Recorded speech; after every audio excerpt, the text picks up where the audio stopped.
When your power goes out, remember just how inconvenient your life can be. No lights, no refrigeration, no heating or cooling, no electronics. But with a Generac home standby generator, you'll have power when you need it. Our Generac generators automatically provide backup power after sensing a power outage, so your life goes on uninterrupted. Get a free 10-year warranty with the purchase of any air-cooled generator. Call Generac Generators today. Generac Generators. Life is primitive without power.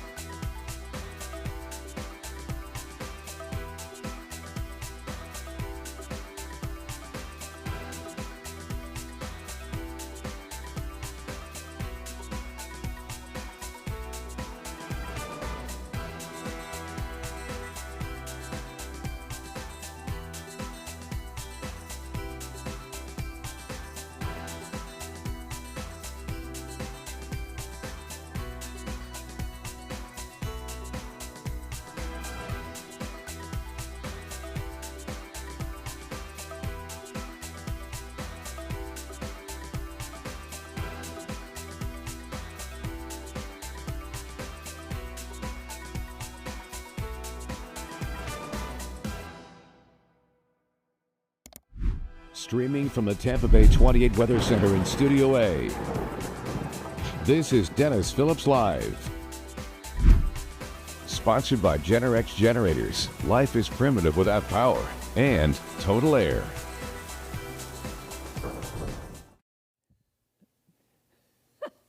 How you doing, everybody? It is a Friday night edition of Dennis Phillips Live.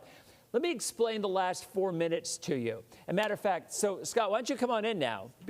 Steve Spears, right? Yep. Yeah, come on over, bring the chair over. So this is the way that the last 3 minutes played out. So Steve Spears is a expert on the 80s, right? Yes. And here, let me hold the chair because these chairs are sometimes hard to get onto. All right, you jump in. There you go. All right, yeah, they're kind of tricky. All right, so there we go. All right, so here's what we've got. I was talking to Steve, and I'm like, oh, he's an expert on the 80s, and he did podcasts and whatnot, and he goes, you worked for the Times. And you're like, yeah, and I said, oh, the Times, did you work with Sean Daly? And he's like, yeah, I did a podcast. So I'm like, well, let's see if we can get Sean Daly here. So I literally, in the last 2 minutes, send an invite. I have no idea if this is going to work. Sean, can we hear you? Yeah, I can hear you guys great. Okay, you can't hear him. I can't hear him. But that's not a bad thing. Sean, turn your camera sideways and see if it goes full screen. Let me see if it works. No, you're No, you're perfect. Just sideways. Perfect. Am I upside down? You were sideways. All right, that's good. It's good stuff. Now, I want to tell you something. Now, Sean likes being on TV and everything, and he's a great guy. He's the same guy on TV that he is in person, which is why everybody loves him. So I'm telling him, I'm like, hey, can you be on real quick? He's like, well, I don't know. I don't really look that good. I got a baseball cap on. I'm like, Sean, when I do lives, I've got my crooked thumb cap on and my hoodie and everything. So you're good. Am I on TV, or is it just my disembodied voice right now? No, you're on. You are on right now. He's asking to. So, all right. So go ahead and Sean, I'll ask our guest. Tell me a little bit about what you've done with Sean and how the 80s is coming, because you've got a book here, Stuck in the 80s. Sean, are you stuck in the 80s? Well, Spears and I used to fight about it. Well, we would get really. We had great chemistry. Like Steve and I are like warring brothers. And so when I really wanted to anger Steve, I'd be like, "I'm not stuck in the '80s. I'm more stuck in the '70s." But yeah, I'm an '80s guy. Sure, Sean I love it now. He's more stuck in the '70s. So tell us a little bit about the podcast that you guys did, because that's pretty awesome. So 20 years ago, we were at the St. Petersburg Times, then the St. Petersburg Times. And we were starting to hear this buzz about podcasts. I was working in the internet department. Sean was down in the features department. And my boss said, hey, somebody around here has to volunteer to create a podcast, just like 4 episodes, so we can figure out. By the way, do you see Sean fixing his hair there? He's fixing his hair. I know. I he look wants his terrible. I'm in signature a little Otani poof. jersey here. Whatever. Steve, take it away. All right, good. Yeah, I'm sorry, keep going. so it's 2005. No one's heard of a podcast, so we get charged with creating one, just so we know how to do them, so that when an important idea comes around, we've got the basics down. So everyone kind of goes around the circle, and I say I could do one about the 80s. I grew up in the 80s. I grew up in Clearwater. I went to all the great shows here. U2 at the Sundome, Rush at the Bayfront Center, and they're like, yeah, sure. No one's got a better idea. So Sean comes up and joins me. We had a rotating cast of hosts, and he and I had 7 glorious years of interviewing Brian Johnson from AC/DC and Oh, wow. flirting with Olivia Newton-John on the phone and hanging backstage at shows at Ruth Eckerd Hall. It was glorious. Well, here, you know what? I've heard Sean enough. You can listen to him with the earpiece. You'll be able to I can put that in. You'll be able to hear him. Sean. Sean, you were the music. You did the music stuff over the Times as well, right? So was that at the same time that this was going on? I was the music critic at the Washington Post. Came down here. They brought me down here to be the music critic at the then St. Pete Times, before it became the Tampa Bay Times. And Spearsy and I didn't really know Spearsy. I call him Spearsy. And, we became friends, and I'm a pop culture guy. You know that, And I had never done any sort of, I don't think I'd even done TV at the time. I hadn't done much radio, but I learned that I love doing podcasts. I don't think Steve can hear me right now, but you got to ask him about when we interviewed Huey Lewis. I would anger all these guests we had on. So I asked Huey Lewis what his favorite song to perform was, and Huey Lewis took great umbrage with this. Huey Lewis got really, really mad by that question, and he's like, that's like asking what your favorite kid is. And I don't know. Huey got angry. Cyndi Lauper got angry with me because I said, Cyndi Lauper, you sound just like Cyndi Lauper. And she's like, who else am I supposed to, in her Brooklyn thing, who else am I supposed to sound like? So Cyndi got mad at me. I'm trying to think. Our greatest interview was Brian Johnson. I think one of ours, Kenny Loggins, was great too. But Brian Johnson from AC/DC talked about the genesis of, what was it? It was, what song, Spearsy? Hell's Bells. Hell's Bells. He was sitting, on some Caribbean island, and a storm was rolling in, right? The Bahamas. And that's how he got. Yeah, and that's how he got that. It was really a fantastic time, Dennis. And Stuck in the 80s, give credit to Steve. This is before there were 5 billion podcasts out there, right? This is the advent of podcasting, and Steve Spears was all over it. That was his baby from start to finish, and now he's, more than 20 years later, he's doing it still, and it's kudos to him. He's got a massive following all over the world, and he's been great, but that was always his thing. I just went in there, a little song, a little dance, a little seltzer down your pants, and I would do my thing. And then we'd move on. But we had some great shows. Steve will probably talk about them later, like some of the ones if people want to get started. We just had some great ones. We'd have guests, but then there'd be thematic stuff, right? Like best summer songs of the 80s and best sci-fi movies and some really fringe things too. It's just a fantastic show. It's a great part of my life.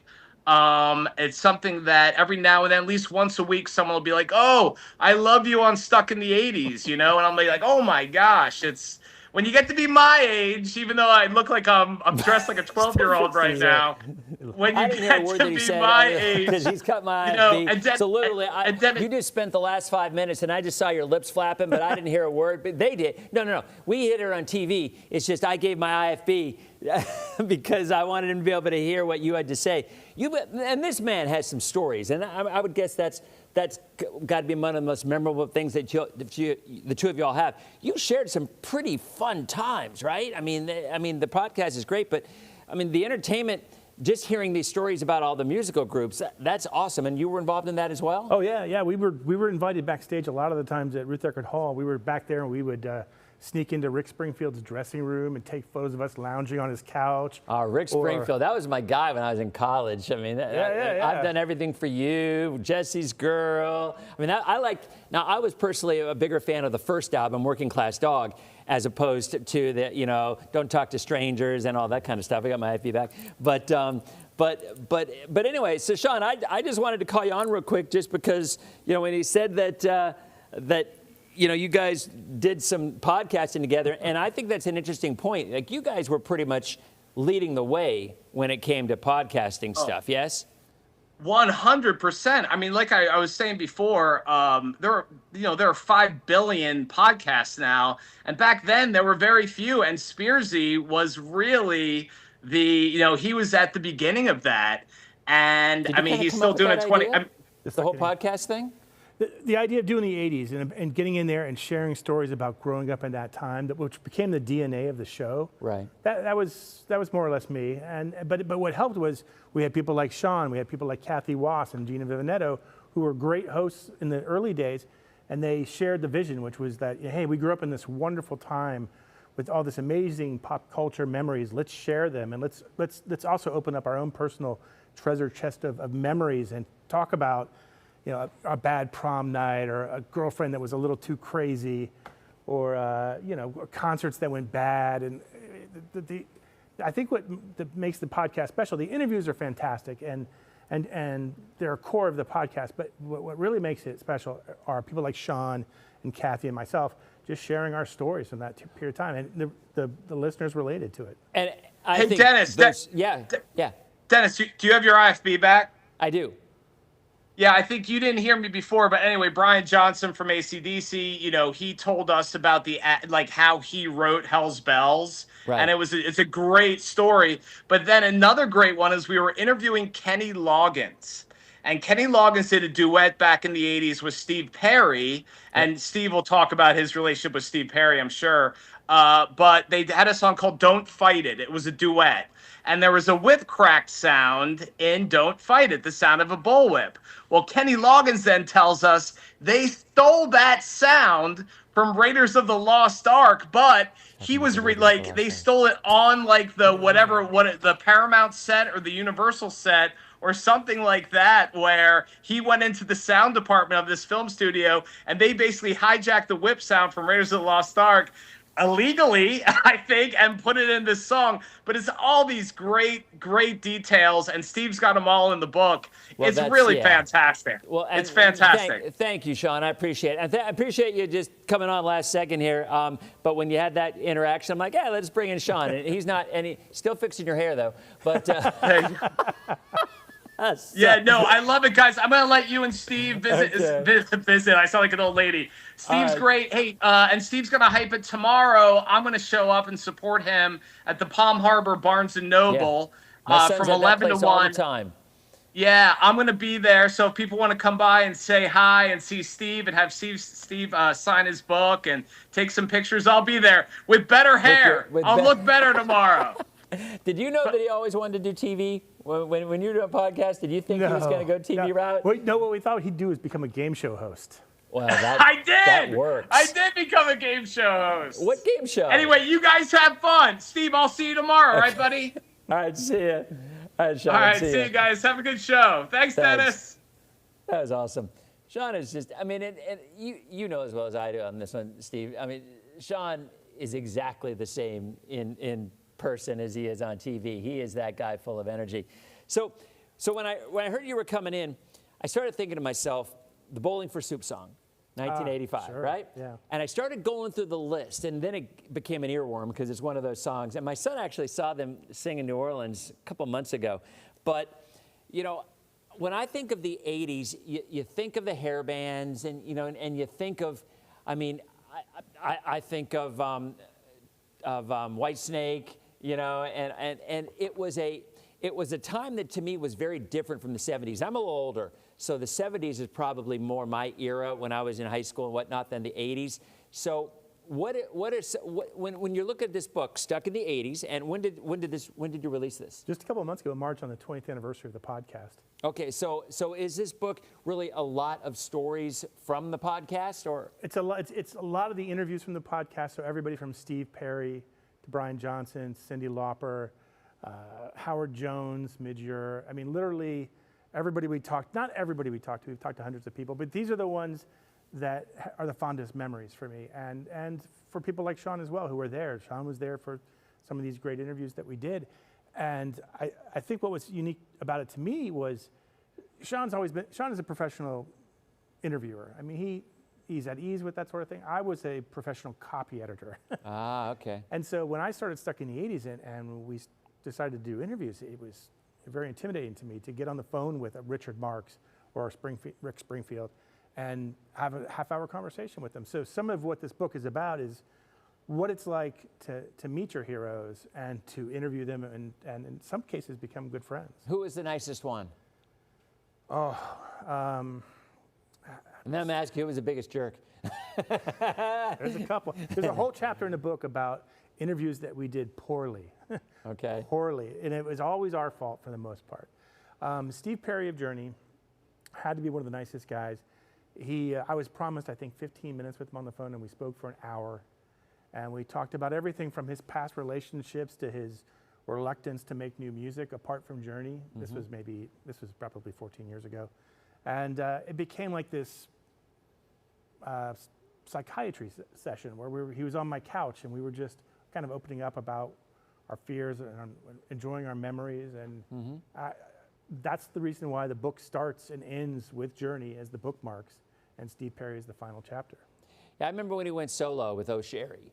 And I was in college, I think. It was like mid-'80s, like early to mid-'80s? Yeah, 84, 85. Yeah, exactly. And I just, I wondered because he was so iconic for Journey, but yet he just had that voice that it didn't matter if he was part of the group or not. Because, I mean, he was, and I found it interesting because Journey is still doing well just without him. Right. And in fact, I think they were at the amphitheater recently, or they were somewhere around here because a friend of mine went and saw him. But, hey, real quick, if I can, I am getting several requests because we have done absolutely no weather. And I wanted to throw in just a little bit early on because I had to get Sean in. He said he'd jump in really quick. And I'm just, for the folks who are here for weather, and there are a few, there are fewer for weather, let's go ahead and just blow through this for you real quick. There's a look at radar. Again, everything is moving inland. So folks, the weekend forecast, a lot of folks are asking about the weekend. All right, so here we go. West flow means the rains will be inland in the afternoon and evening. There's very little rain chance along the coast. There's what we've seen the last 24 hours. Look where your heaviest rains are. They're inland. So classic Florida stuff, 2-3 inches of rain in some spots, not a drop of rain in others. Again, I always say try forecasting that nonsense. We do know inland areas, though, that's where your totals are going to be highest, and they will be again tomorrow, and they will be again on Sunday. Temperatures right now where it's raining or rained, it's in the 70s. Where it hasn't, it's in the upper 80s. Nice shot there, Rivergate. Looking down to the south, 88 degrees and partly cloudy. So here's the thing. The dew points have increased, and they are going to be high right on through the middle of next week. Next week is going to be our first real heat wave of the year. Now, we've had hot weather, but we haven't had it correspond to humidity. So we're going to see dew points in the mid-70s, temperatures in the low to mid-90s, and we're going to have feels like temperatures of 105 to 110. That is going to be from Wednesday through Friday of next week. So let's go ahead and look at Futurecast. This will help you for your weekend plans, and a lot of folks are asking about that. So here we go. This is overnight dry. Now, with a westerly flow, every now and again you might see a coastal shower, but I don't think we will tomorrow because the Gulf isn't quite warm enough. Now, around lunchtime, maybe. Around noon, 1, 2, see it?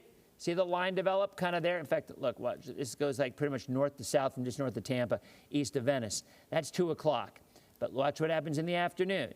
It just continues to build inland. So let's go back. There's 2 o'clock, there's 3 o'clock, 4 o'clock, 5 o'clock, 6 o'clock, 7.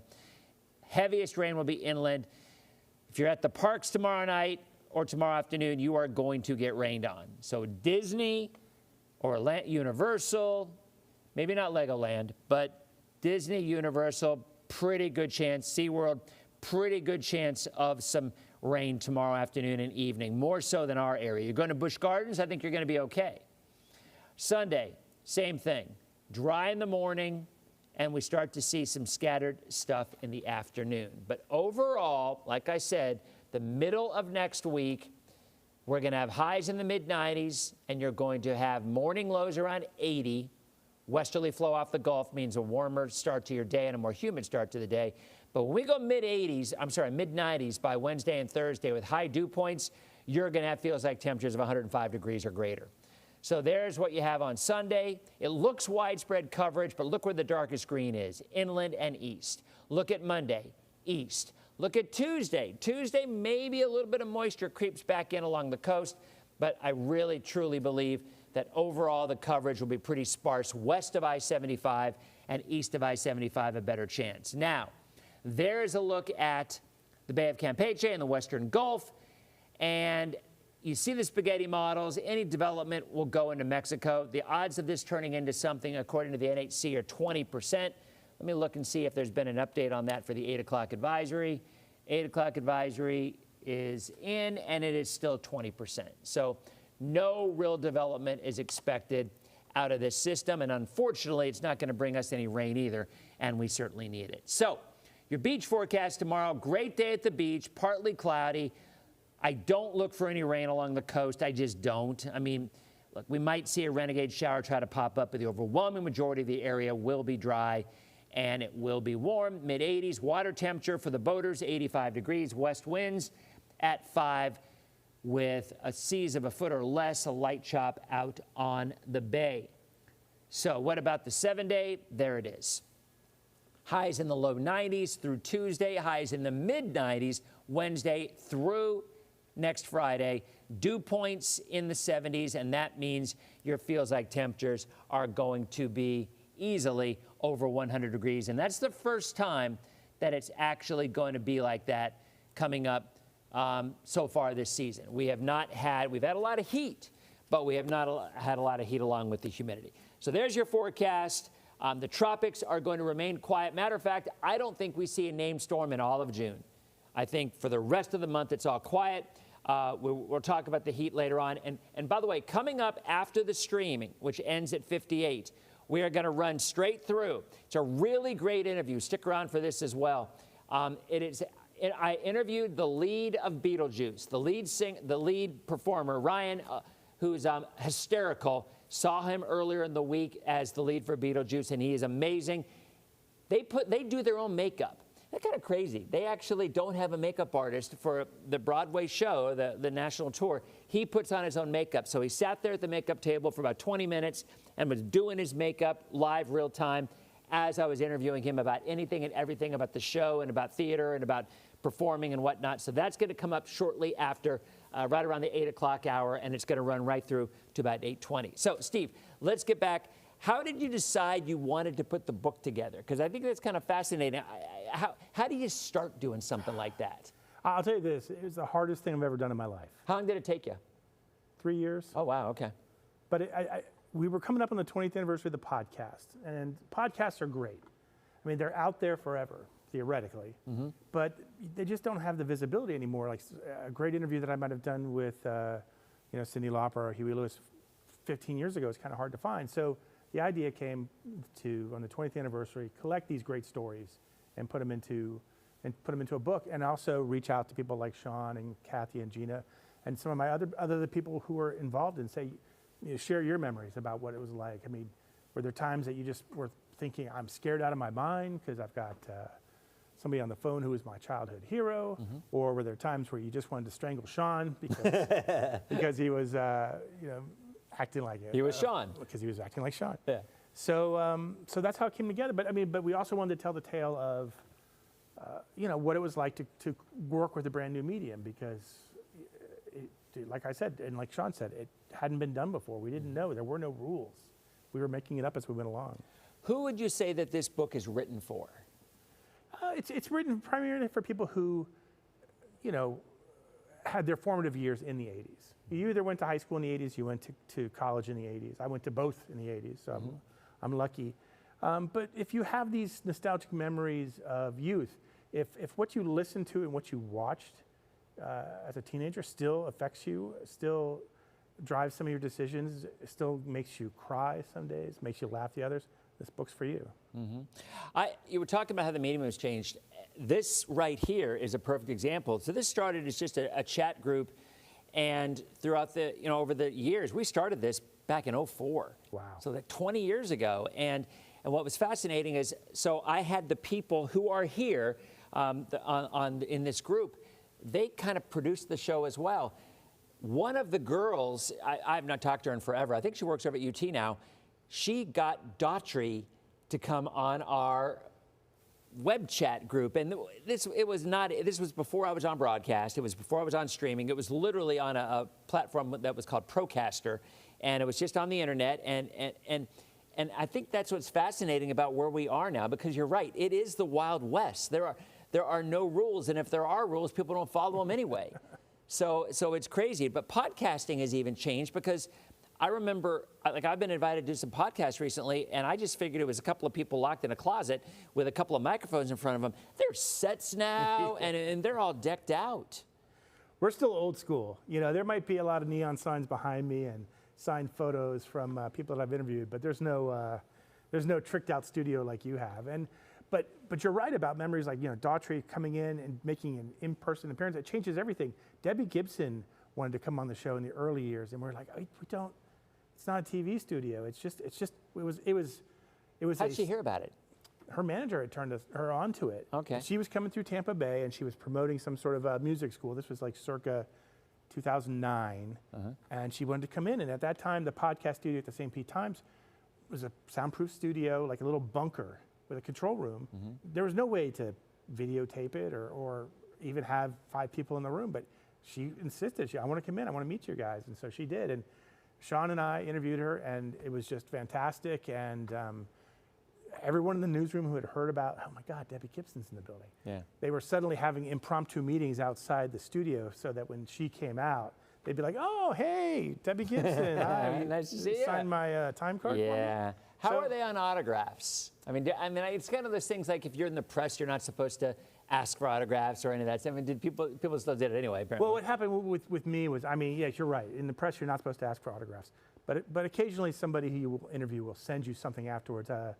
Olivia Newton-John sent me a signed CD. Oh, that's nice. And I hold on to that to this day, because when she passed, that was pretty emotional. Anytime somebody you've spent 30 minutes or 40 minutes talking to passes, it's Sure. jarring. So yeah. Yeah, it's interesting because you're talking about Olivia Newton-John. My daughter, her birthday's Tuesday. She's 11. She wanted the Grease vinyl. Oh, nice. Because I mean that performance, and that is a legendary performance for her and Travolta. I mean, so even kids nowadays still can appreciate. And my kids. Let me tell you, my kids know 70s and 80s music. Matter of fact, on my way back from Disney a couple of weeks ago, my daughter pulled out Andy Kim, Rock Me Gently, DeFranco Family, Heartbeat, It's a Love Beat. I mean, because we did all these road trips. And, you know, we do a lot of family road trips. And I'm all about 70s pop. That was my thing, even more so than 80s. And I know 80s. But I bet my daughter might be the only 11-year-old on the face of the earth who knows what Tony DeFranco looks like, and Heartbeat Is a Love Beat, and Andy Kim with Rock Me Gently. So even though, you know, the 80s, you think about, you know, someone in their 50s now, pretty much, you know, that was their era, it still resonates. And you know why? For the same reason you were just talking about. People our age right now, they have kids.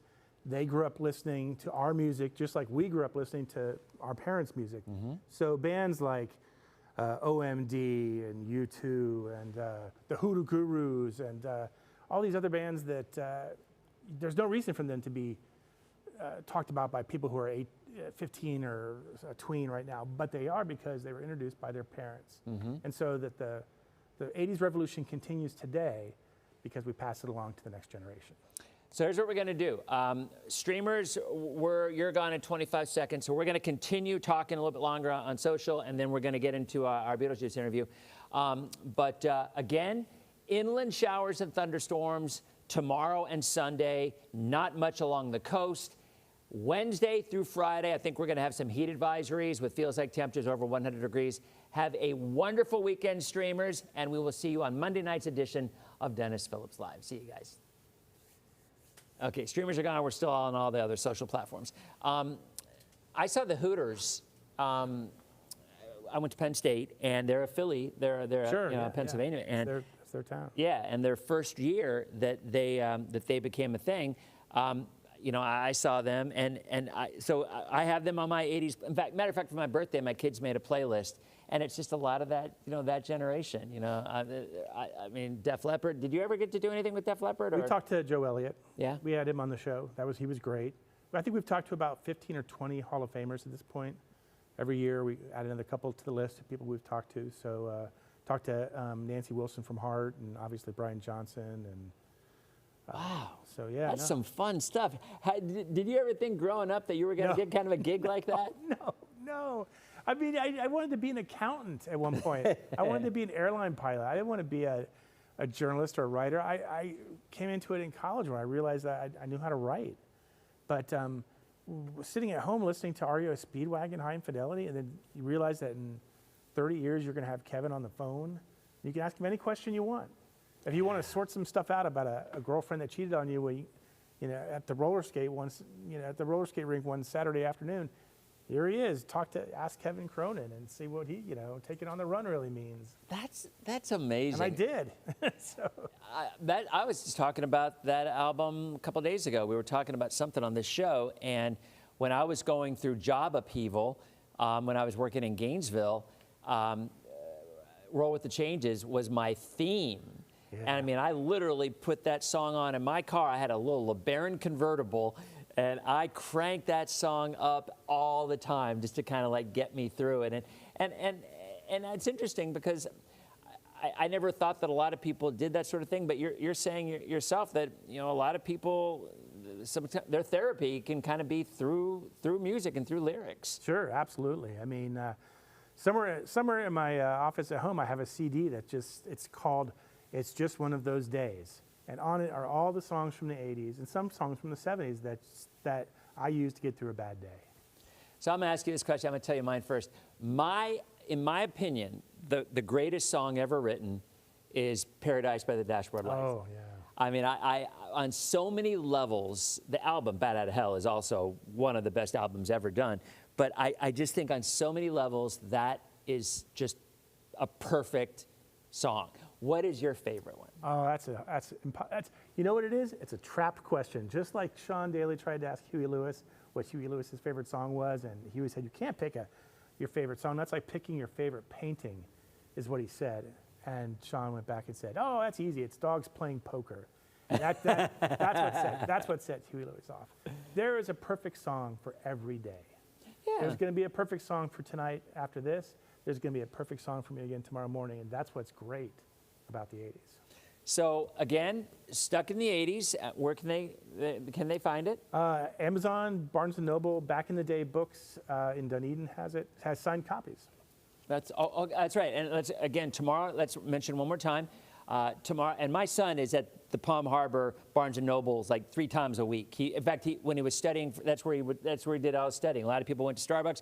He would go to Barnes & Nobles. And you're saying part of it benefits the Palm Harbor Library. It does. Which my son's an intern there as well. So tell folks a little bit about tomorrow's event again. Yeah, so tomorrow from 11 to 1 at the Barnes & Noble on US 19, I'll be there. Sean Daly will be there. Kathy Watts, who works at the library, who organized this. She was one of our very first co-hosts. The 3 of us will be there for the first time together in 15 years. And we'll sign books. You can buy books. And if you go up there and tell them that you're there for the library, a portion of every sales goes to benefit the library. Awesome. And by the way, it's right next to Trader Joe's. So if you've wanted to go to a Trader Joe's, or you didn't realize there was one up in Palm Harbor, it's been there for about a year or so, and literally Barnes & Noble is right next to it, so you can kill 2 birds with 1 stone. So thank you very much for coming. I really appreciate it. Good luck on the event tomorrow. Really interesting stuff.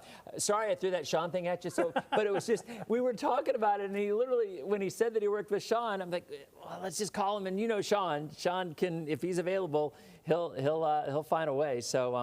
So good luck with the book, good luck with the event tomorrow, and I appreciate you coming on. So here's what we're going to do now, all right? So sit back, relax. It's going to be worth it, all right? This is about a 20-minute straight interview with the lead of Beetlejuice playing at the Straz. It's there through Sunday. Seen it. It's an amazing show. And again, like I mentioned earlier, they do their own makeup. They do have hair people, but they do their own makeup. So I sat down with Ryan and talked all about Beetlejuice, all about Broadway, all about performing, how you get involved, how you do it. And this interview is what we talked about. So we'll come back to say goodbye afterwards. Enjoy. How you doing, everybody? Welcome back to Dennis Phillips Live. Kind of a cool thing going on here. I'm sure most, if not all of you, are familiar with Beetlejuice. Well, what about the stage play? So we're here with the man himself. This is Ryan Stamaker, and Ryan is Beetlejuice at the Tampa performance, and we're going to kind of take you through the process of how you put your own makeup, because I think right off the bat, that's kind of the first thing people might think. You do it yourself. Yes, yeah, I do it. I do it myself every night. We, our designer Joe kind of taught me how early on, and then we have Hannah, our hair and wig person here, that checks it out every night. But yeah, I do it all myself. Well, go to town, tell us, and we can talk a little bit about the show while you're doing this. So first of all, you just start with foundation and everything else? Absolutely, yeah. So we have a foundation that is like a little paler than I am because Beetlejuice is dead, obviously. So he's a little rotted. But yeah, we just start with a foundation, then we go all over like the face and neck area. Get it all good and covered. So the show itself, I think most everybody has seen the movie, and of course, you know, superstars, you know, folks who have done the role over the year in theater. I'm sure it's very different than Michael Keaton in film, but yet, I guess, do you take any of your performance or the way that you perform from what Michael Keaton does, or do you pretty much just do it your own way always? Yeah, so I think everyone in general, like Keaton is the original in what we're referencing, so there's definitely a flavor of Keaton in, I think, anyone that does Beetlejuice's performance. Specifically, like, you know, a little bit of the gruff voice, like no one that I know that's done it does exactly the Keaton voice, mostly because we have to sing through it. But yeah, I think me and all the other guys that have played Beetlejuice on stage have like their own little their own things that make it very much them. You know, it's them shining through the character of Beetlejuice. There's I call it like a font. There's a kind of similar, each actor has the similar Beetlejuice font. Like if you fit in this world of energy, you can play Beetlejuice, but it doesn't have to be the same. Like I'm not trying to be Alex Brightman, I'm not trying to be Jessica Collette, though I love both of their performances in the show. I'm trying to be my version of that font of Beetlejuice. So when we're talking about watching it at the Straz, I mean, again, maybe a lot of folks have seen it on film in the theater, but maybe not the stage play. How is it different? Yeah, so we mostly like Keaton's only in the movie for 15 minutes. It's like one of his big iconic roles, but his screen time is only 15 minutes, and that's the biggest start-off change. Is I'm there pretty much from start to end with a few gaps in between as Beetlejuice, and it follows a little more of both Beetlejuice's and Lydia's storyline of kind of Beetlejuice like wanting to be noticed, wanting to be seen, wanting to find his place, and Lydia dealing with the death of her mom and wanting to be seen where she feels invisible to her dad and the world around her while she's feeling those feelings. Now, I'm trying to remember in the film, Michael Keaton does not have a beard, right? Or does he? He's got like some patchy stubble? Mold kind of stuff, which we'll get to in a second as you see things are going on. So did you grow the beard for the role, or did you have it? I've had it before for other roles. So I was in a show that I had the beard. I was playing Officer Lockstock in Urinetown, so I had the beard for that, because without the beard, I kind of have a little bit of a baby face. So I had it for that, and while I was auditioning for this, which was perfect because it kind of fit what people had in the role before. So take us through the process. We were talking earlier. I thought this was interesting. The amount of prep time that I think people think that there is to get ready for a show, to learn your lines, to go through everything. You would think it'd take months and months and months, and literally, this took just a few weeks. Yeah, we had about 3 weeks of rehearsal in New York, and then about 10 days of tech in Fresno before we put it in front of an audience. So is it a show if folks want to bring their kids?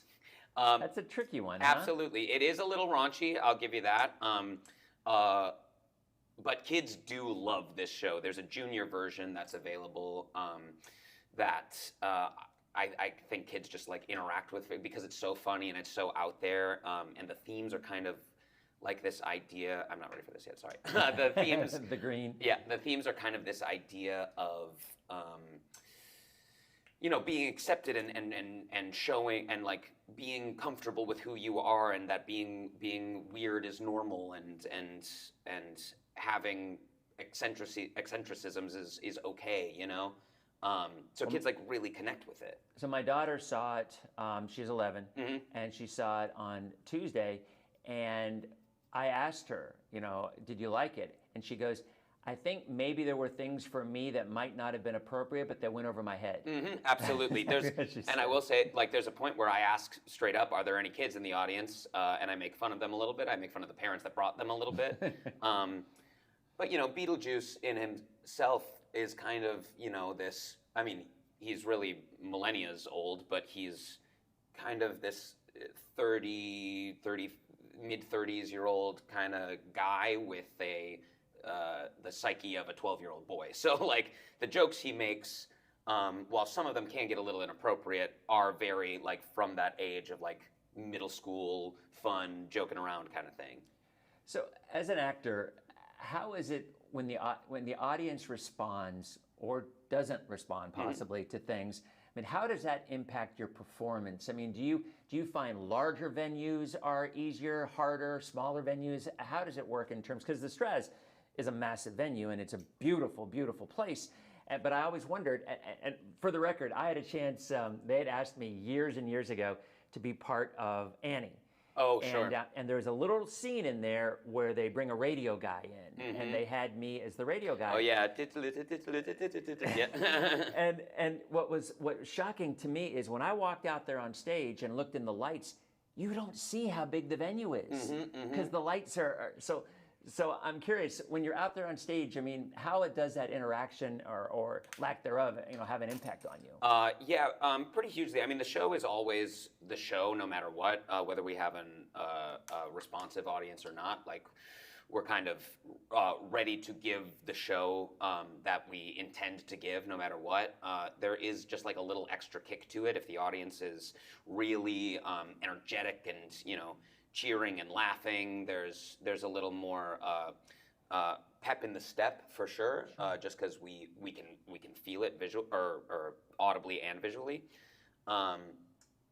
So yeah, and I will say the Tampa audiences have been fantastic. We've had 2 shows so far, and both have been very, very kind and fantastic and fun to be a part of. Yeah, it was a full house, and it was loud and a lot of laughter.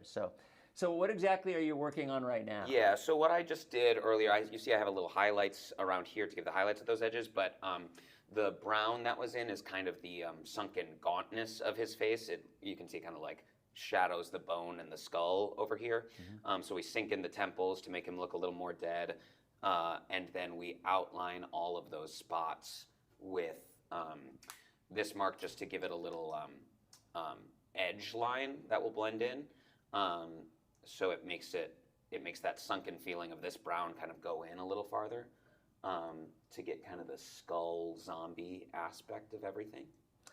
Curious, what's the lifestyle like when you're traveling on a national tour like this? I mean, because you're at a place for a week or so, and then how does it work? How do you get from point A to point B, and what's that process? Yeah, usually when we're at weekdays, we travel every Monday. We have our last show on Sunday. The night off, we travel to the next city on Monday, have usually that night off, and then the Tuesday night we'll go into the theater around 5:15 for a 7:30 show. So we like have some time to do some mic checks and things like that.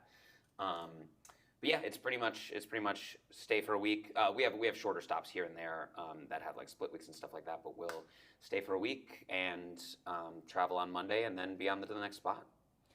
So, I'm curious about something. So after the show, there's the stage door, and the Straz offers the same thing, right? Adjacent to the main area, you can wait out there for the performers, and some will sign, sometimes there's other things going on, they don't have time. But do you enjoy that part of it? Yeah. I mean, there are times that we definitely have like a long week or we're tired and are unable to do it. But like as much as I can do it, I'm definitely out there to do it because I love it.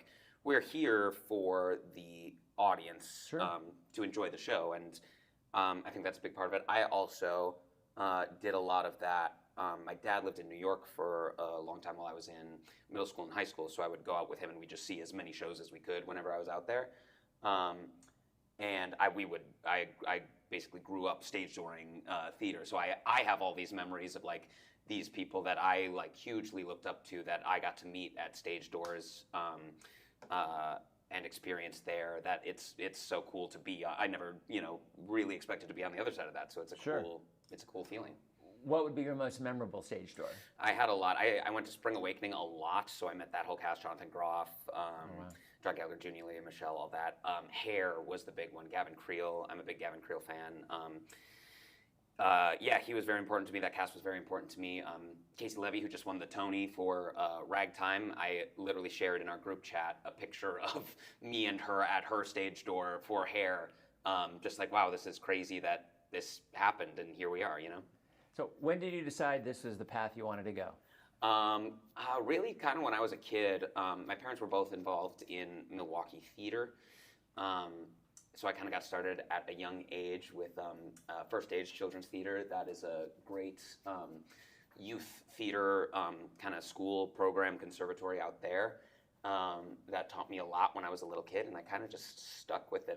I started doing a few professional shows in Milwaukee as I was getting late into high school, and then went to school for it at Roosevelt University in Chicago in 2010. Graduated in 2014, and then just started working in Chicago and have been working there ever since, and then got this. So what advice do you have for young kids, teens, anyone who want to pursue this? Yeah, I think the biggest thing that helped me is just like do it as much as you can, even if that's just with your friends. But like the more programs you can find, the more classes you can find, the more experience you can get, the faster I think is the better, because that's learning through practice makes you more ready when it comes time to get in the room for bigger things. You're ready to go already, and you have an experience of how it works out. So here locally, Straz has a wonderful conservatory, the Patel Conservatory, that there's a lot of summer programs, a lot of summer camps dealing with kids.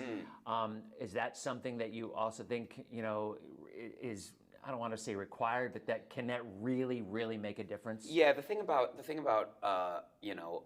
working in the theater and the life in theater is that nothing is explicitly required. Like there's so many paths that can get, like, everyone in this cast too has a different path. Some people, one of our guys that's playing Otho was in football all of high school and started going to college for football, and then made a switch, and now he's in theater, and he's here the same way that me growing up doing theater is here. So there's not necessarily a specific required path, but I think it's definitely beneficial to learn as much as you can, as young as you can, if that's something you already know you're interested in. Right, formal training as opposed to learning on the job, if you will. Yes, although learning on the job is a totally valid way to do it. Sure.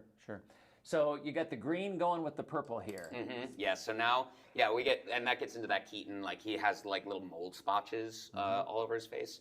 So we get into that little more green highlight of the beard. And then we're gonna go for the ooze next. So do you make yourself up the same way every time? Or much? It's all the same general vibe. Sometimes I get, a little oozier. Sometimes my eyebrows get a little heavier. Sometimes my beard gets a little different, but it's always the same general shape and idea. We have a makeup plot that I follow. And how long did it take you to become an expert at doing this?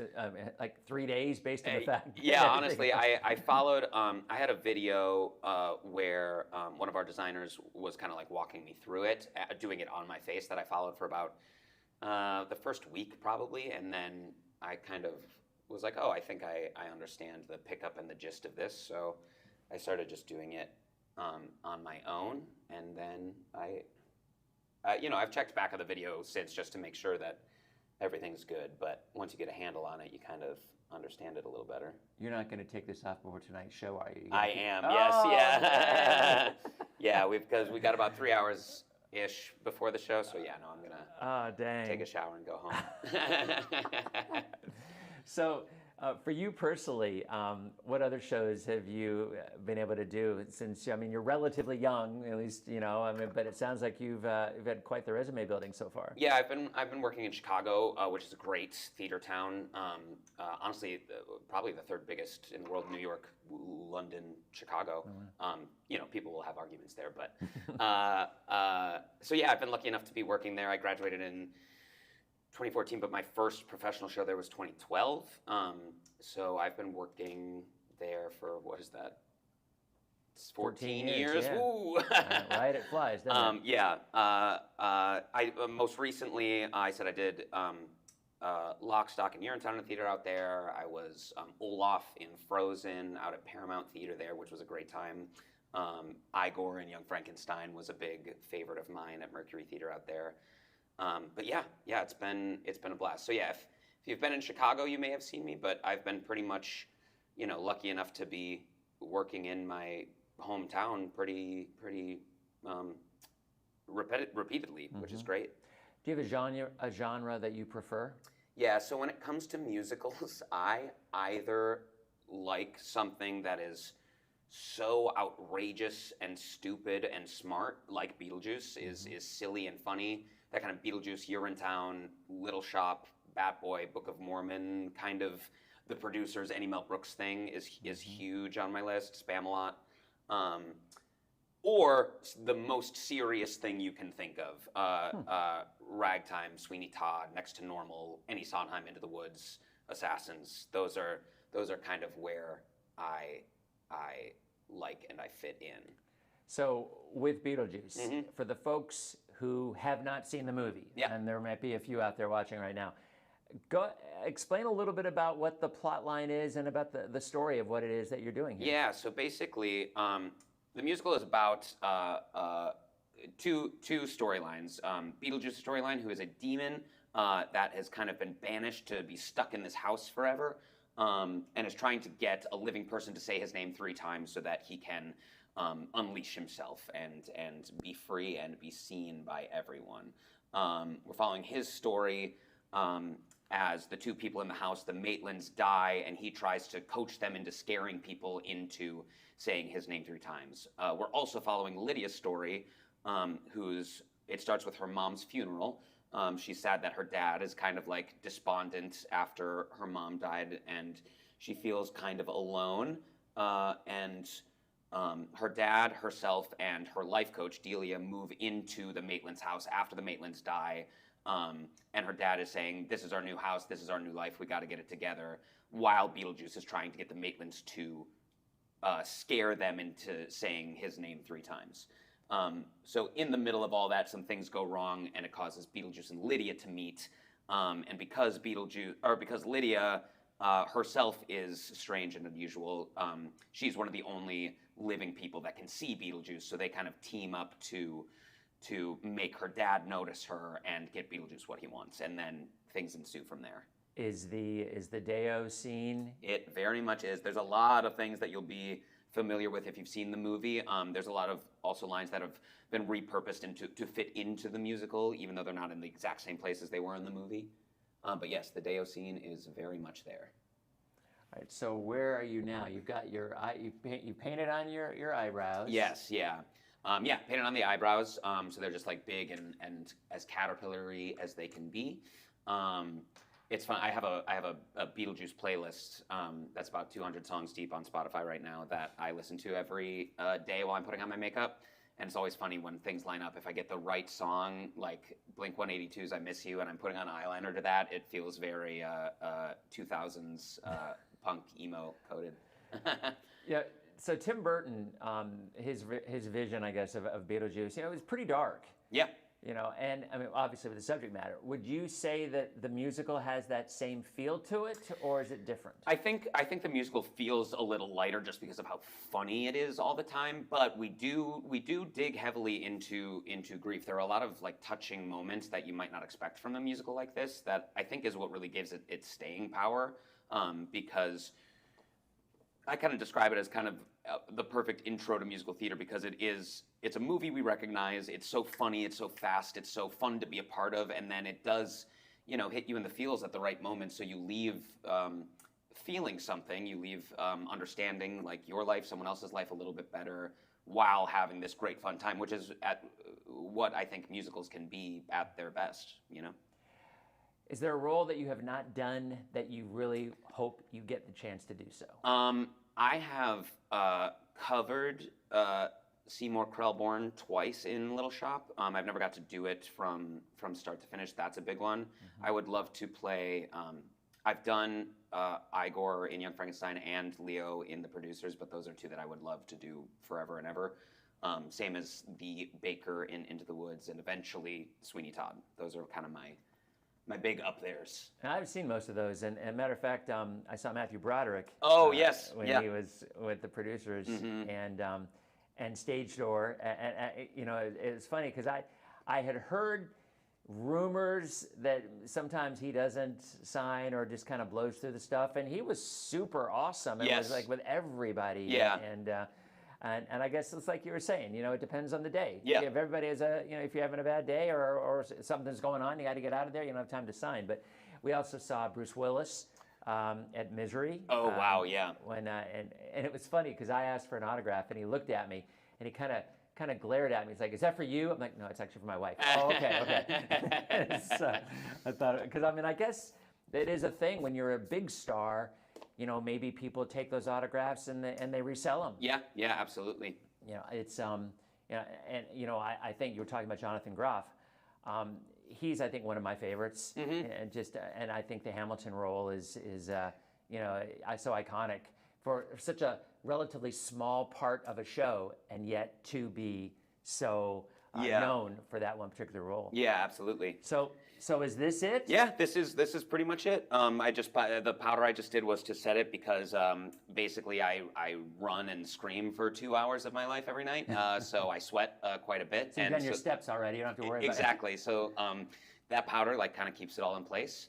Yeah, and if you want, I can go plop on my wig and my costume. Yeah, here's what we're gonna do. So I'm gonna snap my fingers, and after I snap my fingers, we're gonna come back and we're gonna see what this actually looks like, ready to go. Ready? It's showtime! Thank you so much. Absolutely. Nice seeing you out there. No, yeah, absolutely. That was fun. Yeah, he's super nice guy, really talented, hysterical. The show runs Saturday and Sunday. I can't remember where they said they were going next. Gosh, I can't remember, but yeah, it's there tonight. He's on stage right now, and again tomorrow night, and I'm sure I'm not positive. I'm pretty sure there's probably a matinee on Sunday as well. So Beetlejuice showing Straz Center through the weekend. Again, if you weren't here earlier on, inland showers, inland thunderstorms for the next couple of days. Very little chance of rain along the coast. The tropics are still quiet outside of the western Gulf, which will be nothing more than a little bit of rain, even if it were to develop, and it's not going to. And then the rest of June appears to be just uneventful. El Nino is kicking in.